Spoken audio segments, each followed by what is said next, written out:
Hi, everybody. I'm going to tell you why you should test in production, contrary to popular wisdom. Does that work? Yeah, cool. Before I tell you about that, let me tell you about OpenAI's worst outage. On December 11th, and we talk about it, the VP of Infra is like, December 11th. We went down for like 4 hours. Everything was down. And we spent a while cleaning things up after that, like days and days and days, 24-hour shifts, 6 hours, rotate people out, whatever. I was the incident commander for the first 6 hours of that outage.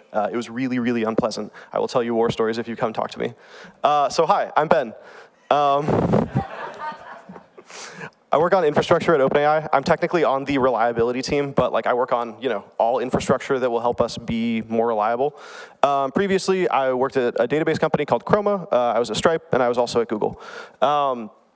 I am primarily motivated, I would say, as a software engineer. Software for software's sake is cool, but I feel like I'm primarily motivated by the socio-technical problem of engineering. You can't hire a team and have them build the box in your box diagram that says reliability. Reliability is a downstream symptom of certain engineering practices, and so I'm really interested in that question and problem. I'm using AI art in this as a, our new ChatGPT image generation. The AI art that I'm using, we're still figuring out our societal norms around AI art and provenance and all that. So I will tell you, most of the art in this was AI generated, and to generate it, I prompted with specific styles and what I was looking for. I did not use any specific artist names or studio names. And if you're interested in the prompts, they're in my speaker notes, so I can send you my slides. Thank you. Someone once told me that when you're talking at a conference, you should tell them what you're going to tell them, and then tell them, and then tell them what you told them. So step one, I'm going to tell you what I'm going to tell you. You are going to learn why you should test in production, how to effectively test in production, and then how to safely and repeatedly test in production, how to go from one-off tests to kind of automated ongoing tests. Oh, the other thing I forgot to mention about the art, every single slide uses a different style of art, so you can try to figure out what the prompts were. Anyway, this is what you're going to learn. And we're also going to play a game called Guess the Impact. So I have a few scenarios from my experience running production systems, and I'm going to tell you about the scenarios, and then you can put up your hands from from 0 to 4, 0 being oh shit, everything is down, all hands on deck, to 4 being no one cares, users were fine, maybe someone looked at it during business hours. And so I'm going to tell you the change that happened in production, and you're going to guess how bad you think it was. I have no prizes, it doesn't matter, but you can have the satisfaction of knowing that you can think well about distributed systems or something. So, guess the impact number one. A DNS server is the thing that turns a human legible host name, like antithesis.com, openai.com, into an IP address where computers can send packets, right? So pretty much every company that has, or anyone who has any presence on the internet somehow has DNS set up. I have it set up for my personal website, it's set up for OpenAI, it's set up for Google, it's set up for Antithesis, DNS is everywhere. So DNS has this notion of a server being authoritative, meaning if you're talking to the OpenAI.com DNS server, you know that it's for OpenAI.com, and if it gives you a response for Antithesis.com, your browser will throw it away. It'll be you don't know about Antithesis.com, you're not authoritative for it, I asked you about OpenAI.com. So I was on call for a DNS server, and we had this issue where we were responding to 50% of requests with out-of-bailiwick requests, meaning if the DNS server were for OpenAI.com, it wasn't, but if it were, you say, hey, where's OpenAI.com? And the response is, oh, Google.com's here's an IP address for it. So my question for you is, how bad do you think this was? 50% of DNS requests, we were giving out-of-bailiwick responses. From 0, I see some 0s, 4s, 2s, anything. I see a lot of 0s, I see a lot of 1s. Reasonable. It actually didn't matter at all. Because most DNS clients, like your cell phone and your browser and whatever, go through these shared recursive resolvers that cache responses and hide DNS requests from the companies to not have them mine data and whatever. And these recursive resolvers cache for 5 minutes, and also they know when a response is out of bailiwick. And so if you say, hey, OpenAI.com, what's an IP address for you? And it says, oh, Antithesis is over there. The DNS resolver is what are you saying? Give me another one. And you retry a few times, and you get this vanishing, you get this exponential curve, and it's cached for 5 minutes. So no one noticed, users were happy, nothing went down. 50% of DNS responses were not being responded to correctly. How crazy is that? Distributed systems, right? Cool. Let's talk about why we should test in production. The truth is, it basically boils down to there's no place like prod. Distributed systems are super, super, super complicated, and they're complicated in ways that are hard to capture. There are all sorts of configuration knobs. There are all sorts of random bottlenecks that you don't know about. Maybe totally hypothetically, your cloud provider only allows 500,000 TCP flows out of a given compute node. Like, that's not the kind of thing you're going to catch in other testing. And the other thing about distributed systems is that they grow at the speed of business, not at the speed of good engineering, right? Like, if it's like, we got to build this feature for this customer and they need it in 2 weeks, like, you're not going to say, oh, well, we have to go re-architect this system, and like, you might say that, but in general, you're gonna slap the thing together. And so you end up with these software systems that are maybe not as well tested as they should be. Zach will. And you also end up with these things that sort of work sometimes because a button has been clicked in production that is not recorded anywhere in your Terraform state, Mitchell. And so, yeah, software grows at the speed of business. And relative to the other stuff that we're talking about here, like, formal methods are this abstraction over your system, right? You sort of design your protocol, you design how things flush, you design where things write to disk, whatever, and you can verify them using a thing like TLA+, Andrew. But that sort of gives you a conceptual proof that your software as designed works. And then you get to something like deterministic simulation testing, where it's less abstract, but it's still not fully representative, right? Like, you might have, you know, some nodes talking to some other node, and if that one goes down, they can buffer and hold on to it, and like, over time, you see this liveness work. But that doesn't necessarily capture what happens if it goes down in production, and these buffers overflow, or who knows what. And so ultimately, like, if you want to test, if you want to really be sure that you're resilient to certain shapes of outages, you have to test in production. Production's like the thing that gives value to your users. And again, like, you're not going to catch things like a compute node can only have 500,000 TCP flows, or your cloud provider power cycles a data center, or things like that. And when we talk about testing in production, we often talk about load testing and chaos testing sort of separately, where load testing is, you know, throwing a bunch of traffic at your system, and chaos testing is like, you know, kicking a database or, you know, knocking something over.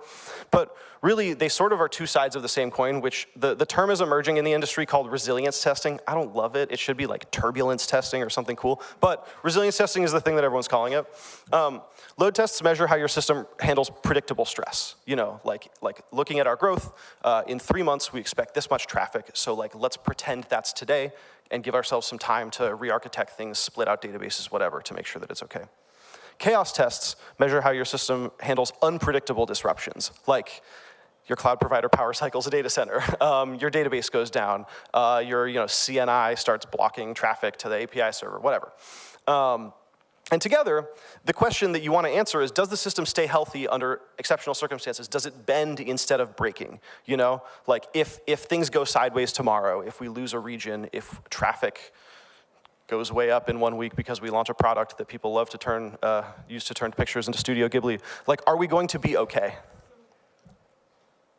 The goal is to verify your safety invariance on an ongoing basis, such as, you know, if I have 3 database replicas, one of them should be able to go down. I have run a chaos test where we had 3 database replicas, and they're like, yeah, of course you can turn one off. Turn one off and everything broke, because it turns out that the reads were round-robining incorrectly because someone had written the client like 5 years prior. So the goal is to take your safety invariance, like, we can lose one of our database replicas, and test them on an ongoing basis, and we're going to talk about how to do that. Yeah, this diagram. There's all these things that can happen. And in the smallest circle, we have normal production operation, meaning, like, you know, rollouts and version upgrades and user traffic, you know, like diurnal cycles and whatever. And sort of there's this circle that's bigger than that is things that you believe are safe. For example, losing one of your 3 database replicas. And like, we want to make sure that all of those are actually safe, because over time, running a real production system, you're going to encounter many of them. Which brings us to our second guess, the impact. I was on call for a production system where we had like a bunch of servers, let's say, and they routed like traffic to these back-end compute clusters. And config was delivered to all of them at once because we needed to update the weights of these compute clusters very fast. And basically, the weight that a server used to decide which compute cluster to route to was based on the number of CPUs in that compute cluster rounded to the nearest, I think it was 500. So we had like a cluster with weight 3,500, we had a cluster with weight 1,000, we had a cluster with weight 10,000, we had a cluster with weight whatever. And we were bringing up a new one. No, sorry. One of them was acting weird. And so an engineer decided to change the config so that it had weight 1. He reduced the weight from 1,500 to 1 because we still wanted a very small trickle of traffic to help diagnose these performance issues. How bad do you think the impact was? 4 being didn't matter at all, 0 being really bad. I see a 0, I see a 0, I see a 4, I see a 4. The answer is it was terrible. This brought down everything. The way that our client worked is it basically looked at all the weights and it did the greatest common denominator. And so, yeah, yeah. And so, you created that many hash buckets and you hash the request and you pick a place to send it. Right, so when we reduced one of the cluster weights to 1, we basically blew up the memory usage and the CPU on initialization by like 1,000x, and it just completely nuked everything. And because this was meant to be updated relatively fast, eventually by automation, we did not do that. It pushed out to all of our jobs at once. On the right here, we have a ring buffer, and on the left, we have the software engineer pushing this config. In the styles of 70s sci-fi book covers. Great. So now that we understand that we should test in production, let's talk about how to effectively test in production. And I want to be clear, this is all about sort of like focused, one-off manual tests that you can run in production. Before we talk about how to do it well, let's talk about how to do it badly. An example of a bad resilience test is what happens if I turn off this database. Does anyone have some ideas about why this is not a good resilience test? Yeah, shout them out. There's no hypothesis. There's no hypothesis. It's like you read my slides. Yeah. Oh, yeah, Zach Hatfield Dodds has stickers that say hypothesis, yes. Yeah. You assume the database is actually being used. Damn right you do. Here's another bad example. What happens if we get 5,000 requests per second? Why is this a bad resilience test? Is it a lot? Is it a little? Here's another one. What kind of requests? And here's another bad one. How many metrics events does it take to knock over our forwarder? Why is that a bad resilience test? Yeah. Exactly. So let's talk about what makes resilience tests useful, which this is just like a nicer packaged way of everything you very intelligent people just came up with.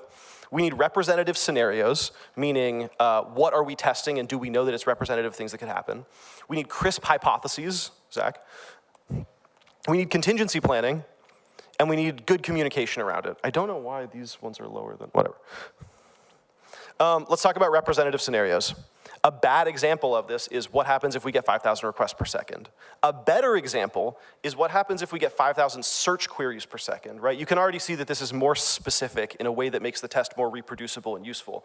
But actually, an even better version of that is what happens if we get 5,000 search queries per second pulled from this distribution? For example, if you were load testing ChatGPT, totally hypothetically, and you sent a bunch of requests that said, what is the capital of Japan? ChatGPT is going to say, Tokyo. Is there anything else I can help you with? And that's like, what? 8 tokens and like 100 characters, I don't know. Like, but if you send ChatGPT a request that's like, hi, like explain Navier-Stokes to me, and then also can you help me solve this integral, please? Like, it's gonna do a bunch of like back-end computation and then send you a bunch of tokens or whatever. Like these requests are like totally different weights, right? Like one of them is very light, what is the capital of Japan? One of them is very, very, very heavy. And so you need to look at what types of requests ideally your users are sending and pull from that distribution, but at least you need some distribution that you're pulling from. In a previous iteration of a ChatGPT load test, we were sending random strings where we just picked random characters and appended them. And it's like, that's not that useful because ChatGPT sees this gibberish and it's like, what? Like, how can I help you? So we do better load tests now. The second thing that you need for a good resilience test is crisp hypotheses. A bad example of a hypothesis is, will the site stay up? This is ambiguous. You're gonna have engineers squinting at dashboards. You're gonna see if users complain. It's kind of just all on vibes. A better example is, will we see an availability dip, or the site won't see an availability dip. This is kind of a reframe of the same thing, because how big a dip is a dip? Like this is sort of just like putting engineering language around the same kind of just vibes thing. A good version of this is the site will stay within availability and latency SLOs measured by X and Y dashboards. Or if you don't have SLOs, fine, like 99% availability of load test requests, whatever it is. And the good thing about this is that it's crisp and it's reproducible.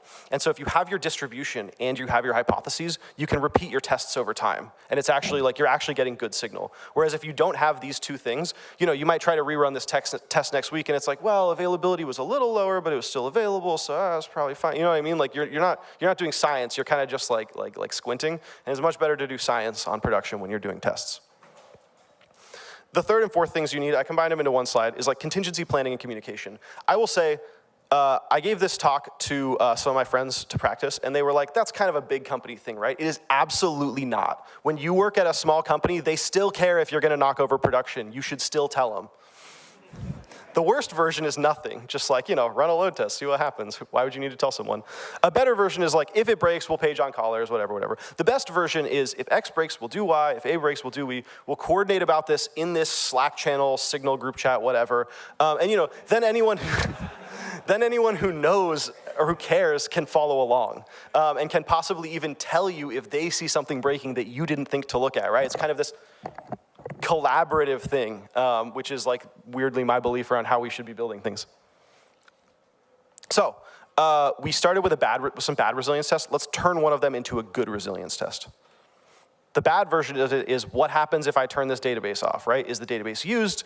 What do we expect to happen? How are we measuring it? How are we organizing it? A much better version is, in 2 hours, we're gonna turn off the read replica. We expect it to stay within availability and latency SLAs, and if anything goes wrong, we'll just bring it back up. I actually missed a sentence here, which is like, you can follow along in X Slack channel, fine. In summary, I don't even have art for this slide because it's so important. You want tests that are representative but out of distribution, meaning they're not things that happen regularly. You want to measure them against clearly defined success metrics, and you want them to be tests where you expect your system to stay healthy, right? It's not productive to kick out a database that you know is critical if you don't have any replicas. And that's a good resilience test. That's science instead of saying you did chaos tests so that you can check a box on a form. Which brings us to our next guess the impact. I was on call for a production Kubernetes cluster, and an engineer decided to find out how many namespaces you can create in a Kubernetes cluster. For those who don't know, yeah, it wasn't funny at 2 a.m. I guess spoilers. So in Kubernetes, Kubernetes has all these resources. One of those resources is like pods, and pods can run in namespaces. And basically the idea is that it gives you nice filtered views. And so you can have the namespace that runs all of your Postgres related things, and the namespace that runs all of your Redis related things, and the namespace that runs all of your security software and whatever. And it just if you're really running it in a production way, you can start to do network policies between them, and you can require certain things or whatever. But really it just makes it a little easier to administer your Kubernetes cluster. So this engineer thought, how many of those can I create? And spun up a script to create a bunch of namespaces. How bad do you think it was? I see a bunch of zeros. I see a 2. I see a 4. I see a 2. The answer is it was a catastrophe. This is child's drawing style. It's a little too good. Yeah, Kubernetes is backed by this thing called etcd. Will talked about it some in his talk. And when you fill up etcd, you can't do anything in Kubernetes, and the Kubernetes API server falls over, and your cluster gets very unhappy, and you page some poor engineer at 2 a.m. And when I was talking to this engineer after, it wasn't malicious. He was just I want to know how many namespaces I could create. And that was actually, was the kernel. That conversation was the kernel of what eventually became this talk. Because I thought so long, I was like, why does that annoy me so much? Why was that such a bad test? All right, now that we've talked about why you should test in production and how to run safe, good one-off tests in production, let's talk about how to automate it and operationalize it. By the way, I made my talk a few minutes shorter than I was supposed to because I knew everyone would be ready for lunch, so we're gonna be on time, just so you know. Thank you. Before we talk about how to operationalize it, let's talk about what I call the automation lifecycle. As far as I know, no one else calls it this, so if you use this, Venmo me 25 cents, please. The first stage of the automation lifecycle is I wish we had a tool to do X. I wish we could traffic shape better. I wish I could just read our database, whatever. I wish we could just modify production state very slightly because sometimes it would be helpful to do that. Step 2 is the tool exists on a laptop. Some engineer bangs it out. Maybe they get it code reviewed. Hopefully they do. Probably they don't. But it exists on a laptop. And then, they tell people about it, and it's really useful, and eventually some security person hears about it and is like, whoa, you can't just do that from a laptop. Like, put that in a server. So you put it in a server, and it has like an endpoint, and now from your laptop, you just like send an HTTP request, and this thing happens in this server. But it's still, importantly at this stage, it's still human actuated. There is nothing automatically pushing that button to make it happen. It's humans who do it when they wake up and squint at graphs and decide, yeah, we should do this thing. And then, about 2 nanoseconds after, it is absolutely critical automation supporting the entire company's infrastructure. You might think that there's a stage in between these where it's like, oh, automation touches it, but it's not that important. It doesn't exist. It goes from humans touch it to like, oh my God, you cannot turn that off. Why is this such a Rube Goldberg machine? Like, Datadog talks to our server, which then talks to this box under someone's desk, but like, wow, nothing would work otherwise. And so we're trying to take our chaos and load tests from the third to the fourth. We want to take them to critical supporting infrastructure. Automating them is really hard. The 3 things that make automating a resilience test hard are actuation, meaning pushing that button, making chaos or load happen. Monitoring, meaning checking if things, like what the state is and whether you're breaking things. And then safety, like if you know that you're breaking things, like how do you fix it? How do you design your tests to not break things in general? Let's talk about actuation. Humans are highly agentic. Like, if you give me a terminal and some credentials, I can do unholy chaos on your system. I can delete DNS records. I can bring down a database. I can just delete your whole like virtual network around all of your nodes that connects them. I can delete all the nodes, like whatever. Like, I know how to just like push these buttons to do it. I can go into the Cloudflare dashboard and just like uncheck node pools, like whatever, right? And this is all relatively easy for me as like an agentic human operator of the system. And so if we want to run a chaos test where we knock out one of our 3 database replicas, like that's easy. I can tell you a dozen ways to run that. But for computers, it's hard. Computers are not that agentic yet. And so it's kind of, you have to, however you want to build this thing, you have to teach it like, here's how you turn off a database, and here's how you delete a DNS record, and here's how you can scale down networking, and here's how you can institute a new network policy to block this. It's sort of like, I don't want to say it's tedious because you have to do it really carefully and there are actually a lot of interesting design questions, but things that are very easy, chaos that is very easy for a human to do is very hard for a computer to do. There's actually like a lot of engineering work to make it possible. The interesting thing here is that load tests are usually easier. Like, if you built a load test platform, you have like a bunch of computers spun up and ready to send load. And so like whether it's a human pushing that button or a computer, load tests are actually usually much easier to automate than chaos tests, which is just kind of an interesting thing. Automating monitoring is much, much harder than you think. The easy version of it is an alert firing. The harder version is there like a statistically significant change to any of these metrics? And in the limit, this is the canary problem, right? Like if you're rolling out new software, you want to know if it's broken, and you basically have like a large control set, and you have a very small test set, and the question is like, based on these critical service health metrics, is my test set still okay, given that these are the metrics for the control set? At Netflix, I've not worked there, but I've talked to some people who work there. They actually use the same system for this. They use their chaos platform for chaos testing and checking whether their chaos tests are healthy, and also for their canary automation, because it's the exact same set of problems when you think about the actual analysis that goes into looking at these metrics. So that's kind of interesting. And then we have automating safety. This one's the hardest, and also the one that makes VPs like shudder. Like, it's easy to stop a test. It's much harder to stop a test and make sure that metrics return to baseline or recover somehow if something bad happens. And in general, you can break things with your test. It's the famous quote, I have no tools because I use my tools to destroy my tools.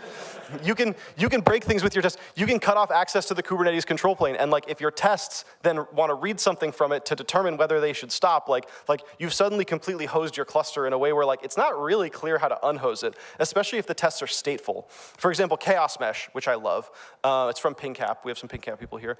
It's like an open source Kubernetes chaos test system, and you can inject network chaos where it will like block all requests to and from a host name. The way that works is it injects, I don't know if it's IP tables, but like it injects like some state into like the operating system, into the network stack. And so if you just kill the chaos daemon that's running on each node, you're not undoing the chaos test. That node is still unreachable. And so if you make that block too broad, you suddenly have like completely hosed yourself in a way where it's not actually obvious how to recover. And so there's a lot of like interesting, this is sort of related to the automating actuation, but there's a lot of interesting design questions here on like, how do you automate chaos in a way that you're not gonna, not be able to recover it?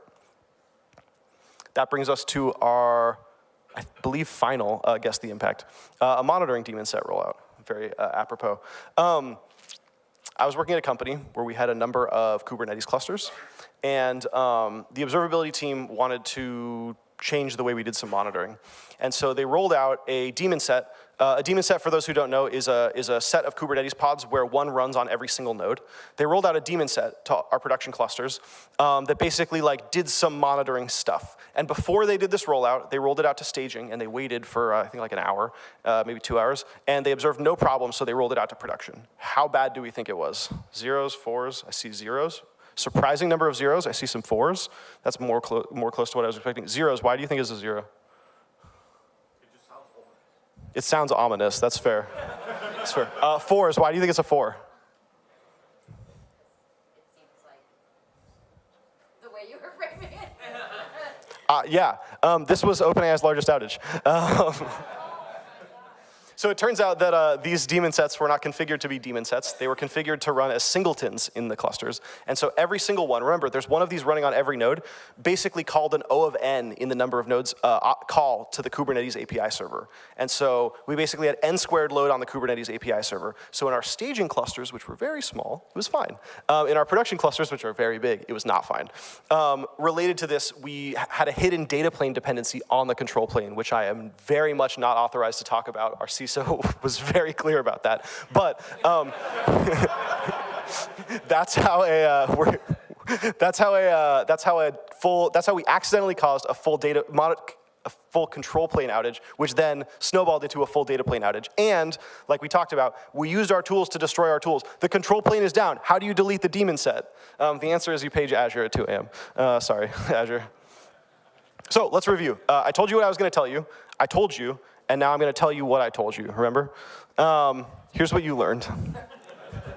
You learned why you should test in production. You learned how to effectively test in production.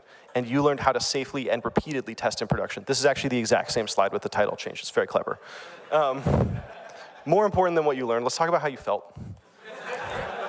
Joy that you now know how to do a good job with this, how to use hypotheses and not the library, and good metrics to write these good tests. You felt inspiration to take this information and bring it back to your place of employment and make your production system so much more reliable. And certainly not least, I really hope that you felt an overwhelming desire to come work with me at OpenAI. We're hiring like crazy. Come talk to me.